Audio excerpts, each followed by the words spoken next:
So we'll just start with some introductions then. For those of you who don't know, I'm Elaine McElroy, one of the partners in the employment and immigration team at Brodie's. And speaking with me today is Gregor Craig Murphy, who's one of the senior solicitors in the team who also deals with immigration matters. So if we just get started then, the title, as I said, is about sponsor license revocations, and we're going to look at three important and recent cases in this area and pull out some lessons from that. We've previously done webinars that look at the compliance areas that employers have to comply with under their sponsor license. And we've also done sessions previously about how to prepare for a compliance visit. But we thought today, instead of focusing on those basics, as it were, we would take a look at some actual practical examples of where employers have got it wrong and where they've ended up with their licenses being revoked and some lessons from that. So before we get into the substance of the cases, though, I just wanted to touch on some recent trends and statistics to show you what's happening in the area of compliance. So the Home Office suspended just under 1,700 skilled worker sponsor licenses over the course of 2024. And they revoked about 1,500 sponsor licenses. So that's a really significant number. And that was just in the space of 1 year. And just to compare with the previous year, that was a fourfold increase in terms of compliance action compared to 2023. So there clearly is a focus in terms of Home Office resources, etc., on taking compliance action against employers who aren't complying with the sponsor duties. It's also worth noting that in December last year, the government announced that they were wanting to crack down on errant employers in this area. And one of the changes that's likely to come into force at some point, it's not yet in force, is that if they do revoke your sponsor license, they're going to increase the length of time that the employer would be banned from getting a new sponsor license for a 2-year minimum period. At the moment, that's a sort of 12-month period.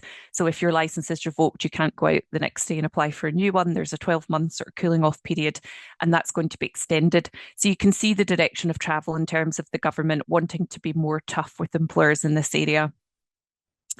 When we talk about the compliance processes that employers need to have in place, as I said, that's sessions for another day. But if you are interested in knowing what those sponsor duties are, there's lots of detailed guidance on the gov.uk website on it. All the information that you need is there. As I said, it's very sort of lengthy. One of the downsides of it sometimes just is trying to find the bit that you're looking for and to make it digestible, but there is lots of detailed information about what those sponsor license duties are. But they're basically reporting requirements, record keeping requirements, etc. And then when we talk today about compliance action, I guess that can include a whole number of things. It might include having the license suspended on a temporary basis, and sometimes that step is taken prior to the actual revocation of the license. Revoking the license is the worst case scenario, I suppose, where your license is taken off you completely and you can't apply for a new one for that 12-month period. Or it could involve downgrading your license and giving you an action plan.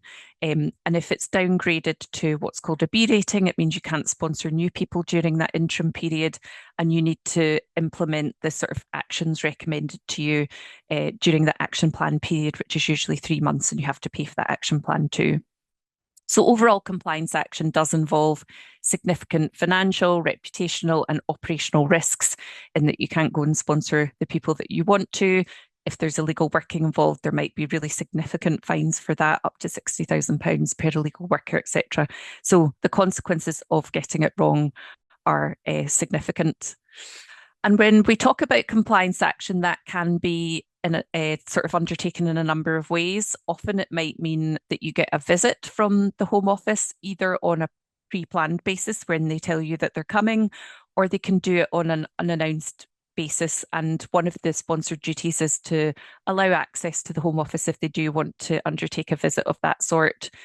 But increasingly these days, they're also doing kind of remote compliance checks. So that could be done digitally, it could be done through video conference calls, etc., and questionnaires, etc. So it may not necessarily be in the form of a visit.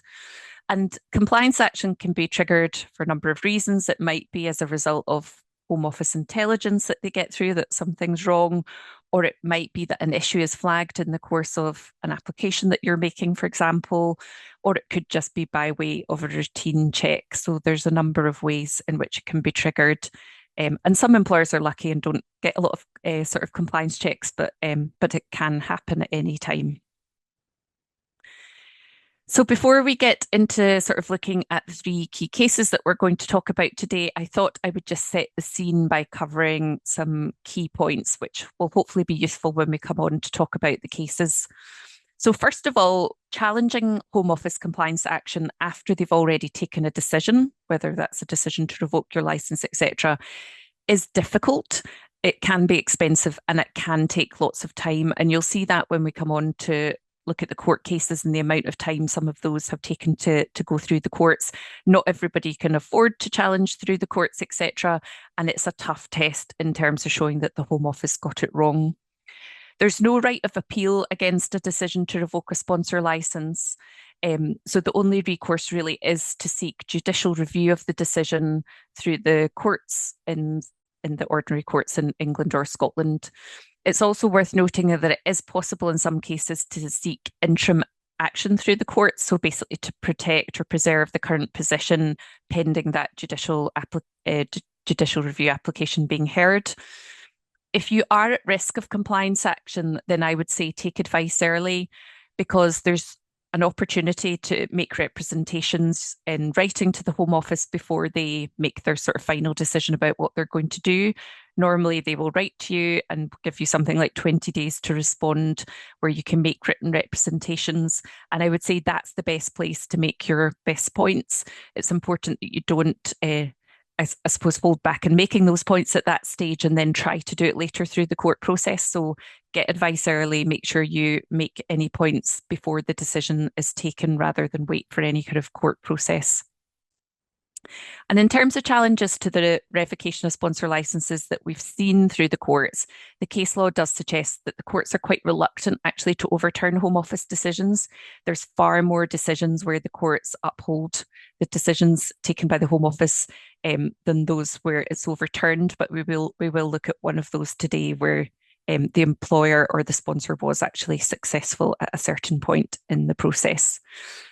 It's also worth bearing in mind as we come to look at the cases that in the sponsored duties that you have as a sponsor, there are some mandatory grounds where the Home Office have to revoke the licence, and there are some which may result in revocation. And there's obviously a distinction in terms of the importance of compliance with those mandatory and non-mandatory grounds. But even if a ground is described as a mandatory ground for revocation, there still might be some potential to challenge on it if the Home Office have not adopted a fair process in taking their decision. So the message from the courts before we get onto our sort of three new cases, this is a key principle that's been relevant throughout all of the kind of case law history. And this case that I've referred to on the slide here is actually from 2015, so it's from many, many years ago. But I would say this piece has not changed. The first point is that the bar is really high in terms of what standard of compliance is expected of employers. So in that case from 2015, they said constant vigilance about compliance is the minimum standard required. So it's a really high threshold in terms of getting it right. And that case also talked about being a sponsor is a fragile gift. It's a privilege, not a right. And that's consistent through all the sort of more recent cases as well. And in terms of a judicial review application, if you ever got to that stage because compliance action had been taken, it's important to note that it's not the court sort of retaking the decision for the Home Office. They have a sort of supervisory role only, and it's only on certain grounds that they can quash or overturn the decision.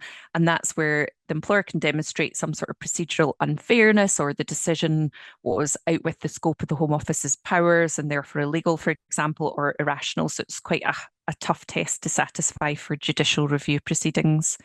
But we'll now move on to look at some recent cases in terms of what sponsors can learn. So the first case I'm going to talk about is Prestwick Care and the Secretary of State for the Home Department. And you'll see from the dates in this case, it made it to the High Court in November 2023, but then there was a Court of Appeal stage, which is actually pretty unusual for these cases, which was in March 2025, so just a couple of months ago. So this one is fresh off the press, as it were. But you can see the court process took that business a long, long time to kind of be finalised or to get an end result. In this case, then, so the employer had 219 skilled workers, which was a really significant number.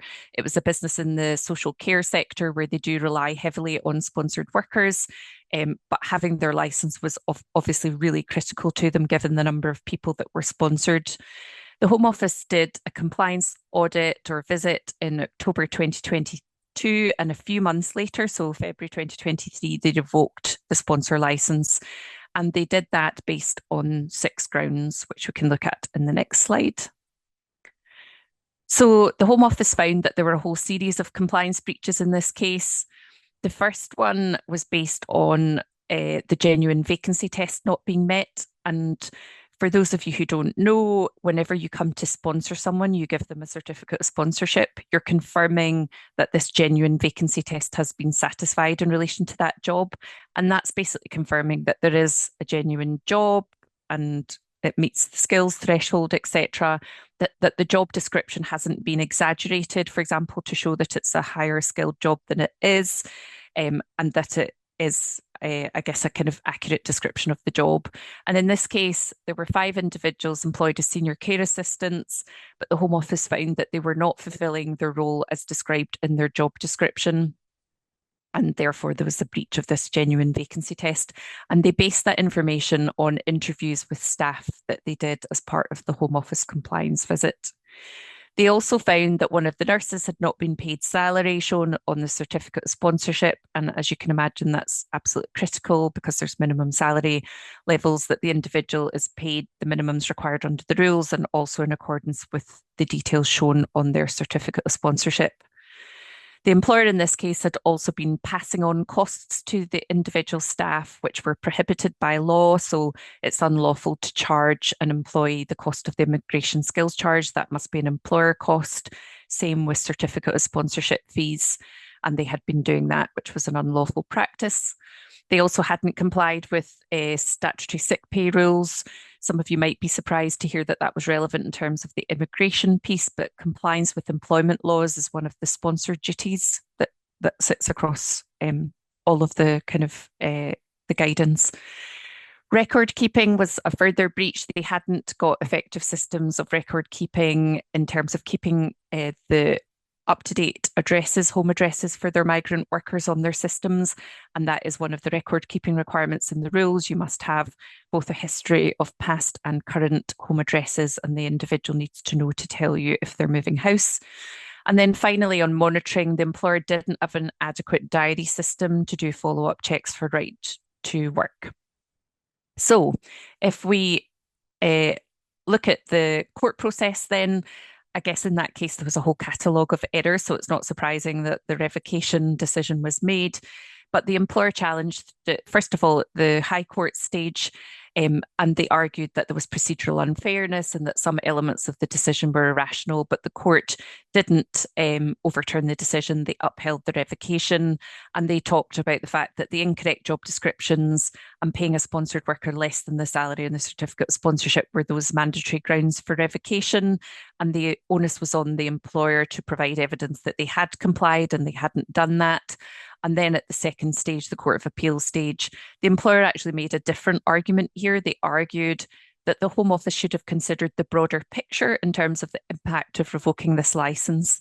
They said it had an adverse impact on all of those 200 and odd staff, on the service users who relied on the care service, and also on the wider community. And they said the Home Office should have done that broader risk assessment or impact assessment. But the Court of Appeal said no, the Home Office wasn't required to do that broader impact assessment. Its focus is on maintaining compliance with the immigration rules. It reiterated that point about sponsorship being a privilege, not a right, and the high level of trust placed on sponsors to comply with the duties. So that consistent theme of really high standards required. And no, even if it's a disastrous impact for your business, for actually the employees and the service users, etc., that wasn't something that the Home Office had to look at. So I'm going to hand over. Oh, sorry, one more slide before handing over to Gregor. So in terms of the lessons to learn, one point to take away with from this, which is actually consistent with some of the other decisions, is on job descriptions. Make sure your job descriptions are accurate in terms of what the individual's actually doing in terms of their day-to-day job. So under the record keeping requirements, you have to have a detailed job description kept on your HR file. That must be accurate. It should match up with what the individual's doing. There's also a job description that you use usually in summary form when you apply for the certificate of sponsorship. And again, that should be accurate and should match up with what the individual's actually doing on the ground. And that should all align with the job code that you select, which shouldn't be exaggerated for the job. Complying with employment laws, critical across the board, whether that's working time regs, minimum wage, etc., because any breaches like that are not going to be helpful if there's a compliance visit. Make sure you look at if you do have repayment agreements in place for some visa fees, for example, make sure that they're not capturing costs that you're not entitled to pass on to the individual. There's been some changes in the rules on that in recent times. So if you want those to be reviewed, do take advice and make sure that you're not passing on charges that you shouldn't.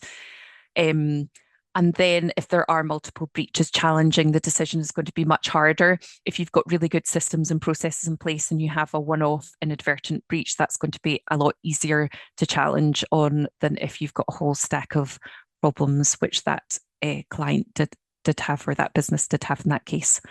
Right, I'm going to hand over to Gregor at this point. Thank you very much. So this second case that we're going to discuss, it also involves a care home again.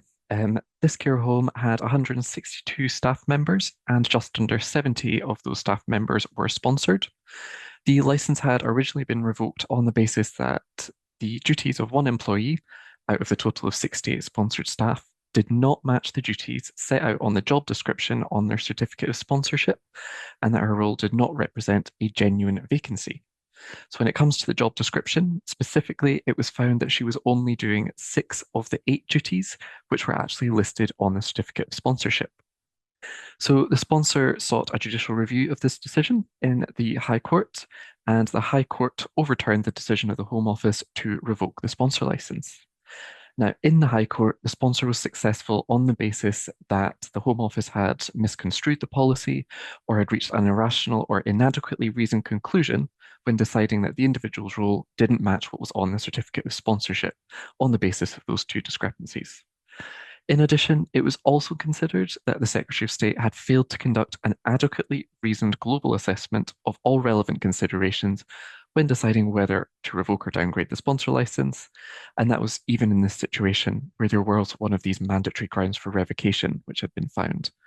So it was held that the Home Office still had to consider if revocation was reasonable and proportionate, even if there was a mandatory ground for revocation found. So the decision was then appealed to the Court of Appeal. It was actually combined with the Prestwick case, which Elaine has just discussed. And as mentioned in that case, it in part concluded that if a mandatory ground for revocation was found to have taken place, there is no need for such of a global assessment when making the decision whether to revoke a license. However, the Court of Appeal still agreed that the revocation of the sponsor license should still be overturned, but instead, the reason for doing it was focused on procedural unfairness. And this was because the Home Office had suspected dishonesty in relation to an exaggerated description of the individual's role.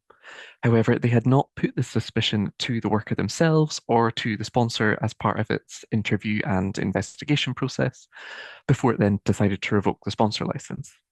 So, to revoke a sponsor license based on suspected dishonesty without putting that allegation to the sponsored employee or the sponsor was found to be procedurally unfair, and so the decision to revoke the license was overturned. Now, this case, it is a reminder that while sponsor compliance has always been and will always remain important, the Home Office must still follow a fair procedure when it's assessing potential revocations, and that's including in situations where there's breaches or suspected breaches. But one thing to note here for sponsors is that the Home Office here was prepared to revoke the license, notwithstanding the procedural unfairness, where there was just one member of staff when there were 68 sponsored members of staff, and there was a concern about their job code. So, in addition, the discrepancy between the reality of the job and the job as described on the certificate of sponsorship was important here. So, as a reminder, the individual wasn't doing two of the eight duties listed on the cost, but she was still fulfilling the other six. So, I suppose the takeaway is that it's important that the cost is fully accurate and is a true and accurate description of what the job is in practice. So, to just reiterate, this wasn't a case where there was a long list of compliance breaches. Even a single breach might be sufficient to justify revocation. So just the third case and the final case we're going to go through today. Again, it's another care home operator. This time it's Gold Care. They challenged the Home Office's decision to revoke their sponsor license with immediate effect following an unannounced compliance visit. The Home Office found that there were three separate and independent breaches of sponsor duties, which resulted in their decision to revoke the license.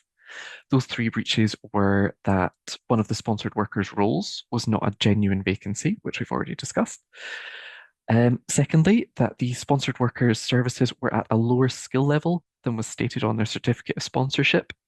Now, at the time, the skill level of the role, had the description been accurate, would have meant that the role was not actually eligible for sponsorship. So the individual in question here was actually sponsored as a business analyst under what was job code 2423, management consultants and business analysts. However, the Home Office, after it conducted its investigations and gathered information, thought the role was actually one of a finance officer, which is a lower skilled role and actually under job code 4121 finance officers. And that job wasn't eligible for sponsorship. Now, the third failure and breach of the duties was the found that the sponsor had made false statements and had not therefore complied with the general duty on all sponsors to act honestly in all dealings with the Home Office. Now, in the High Court, the sponsor had argued that the decision was based on a flawed dishonesty finding, and the Home Office had failed to exercise its discretion properly, and that the decision was procedurally unfair. If we could just go back a slide, please. Um, Ultimately, the court held that the Home Office had a lawful and reasonable ground to revoke the license.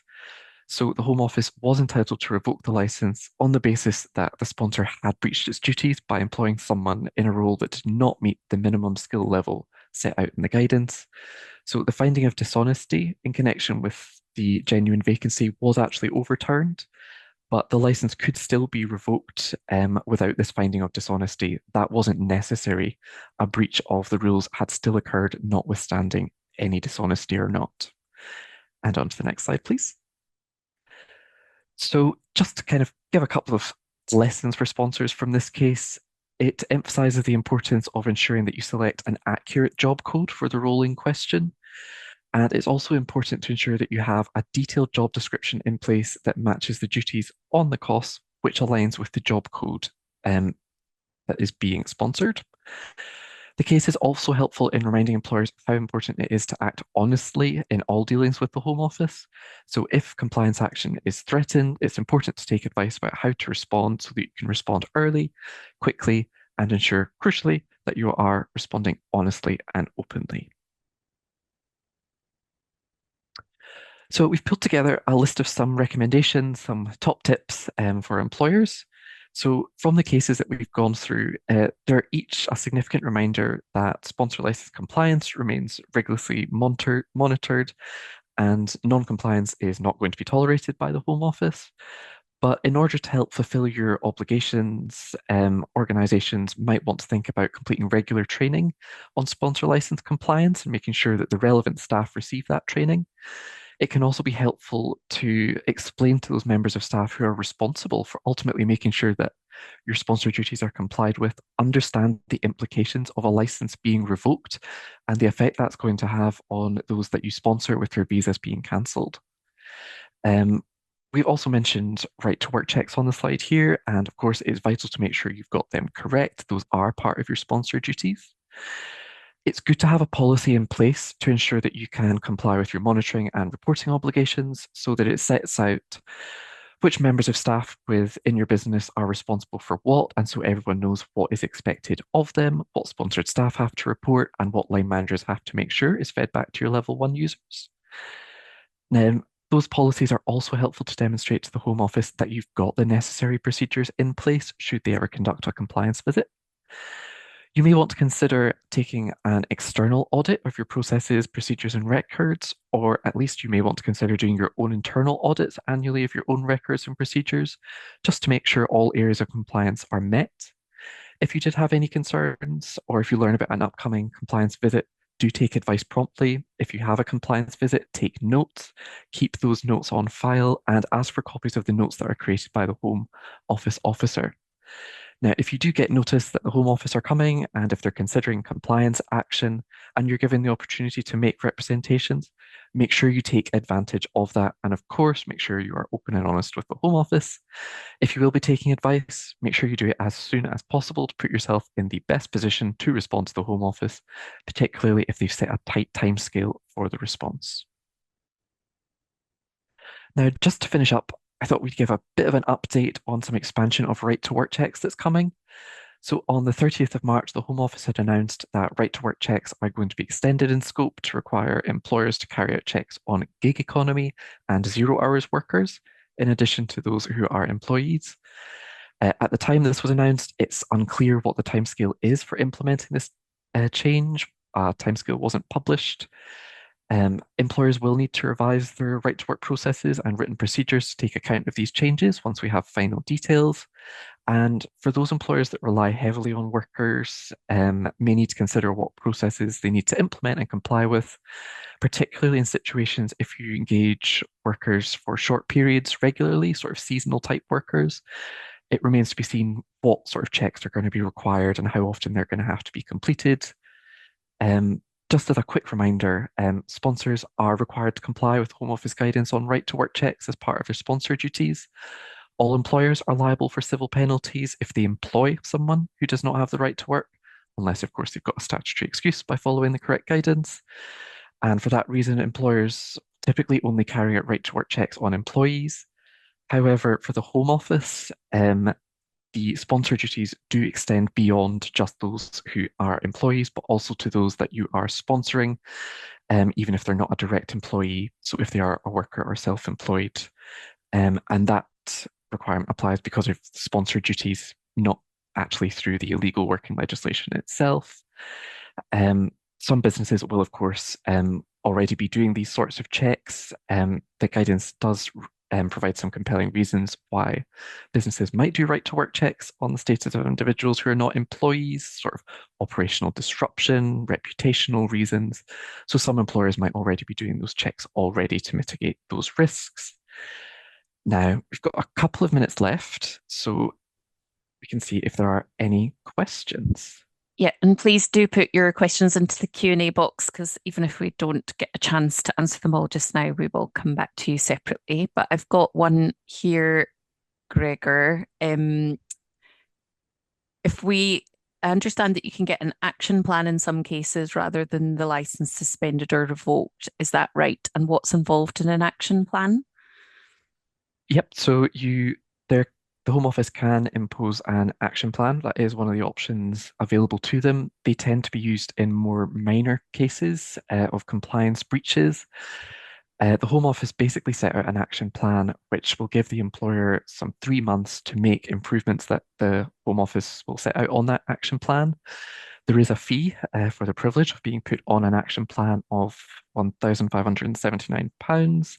So there is a financial consequence, but effectively, if you don't fix the problems that the Home Office have identified and the action they've told you to take, the Home Office can then revoke your license as a result of that. Whilst a business is on the action plan, their license is downgraded, so it will be a B rating, so they can't sponsor anyone new. Um, there are a couple of proposals possibly coming about of extending action plans, but we don't know when that's coming in yet. Yeah, and I think the government, as part of this crackdown on making it even tougher for employers, I think they're proposing to extend the length of those action plans, etc. So yeah, 3 months is fairly short at the moment, but yeah, we might see longer periods coming into place. There's one here, if we get an unannounced compliance visit and our authorising officer and level one users are off work on holiday or whichever, what can we do? In that type of scenario, I would say it's best to go ahead with the visit. You don't want to refuse access to the Home Office. Um, Ideally, you would have more than just one or two people in your business who are familiar with sponsor duties and where the documents are held and who can talk about your kind of HR processes and procedures. So if the AO was off or the level one users are off in the absence of then, hopefully you would have somebody else that could meet with the Home Office and sort of deal with the visit.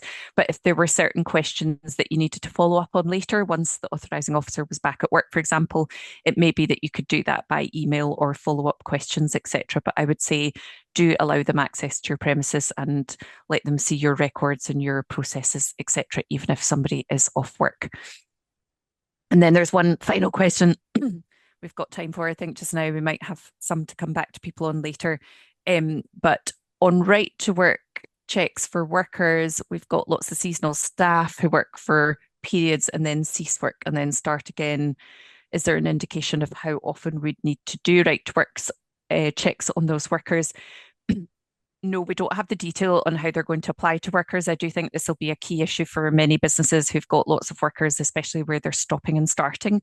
At the moment, for an employment context, you would need to carry out a right to work check in advance of each period of employment. So if the employment ceased and then someone came back a few months later, you would need to do a new check. I can see how that's a challenge with workers who are carrying out projects and then stopping and starting. So I don't know what approach will be taken, if it will just be one check every so often, or if you would need to carry out a check in advance of each discrete project. But that remains to be seen. I think for some businesses that will mean quite a lot of extra work in terms of right to work processes. And somebody has asked if they'll get the slides. Yes, we'll send, I think, a recording and the slides later. But yeah, we've got a whole stack of questions. So I think we'll have to come back to some of you on those later because we've just gone over time. There's going to be a survey pop up afterwards. It'd be great if you could fill that in because it's helpful for us to get feedback. And thank you for your attention today. Thanks. Thank you.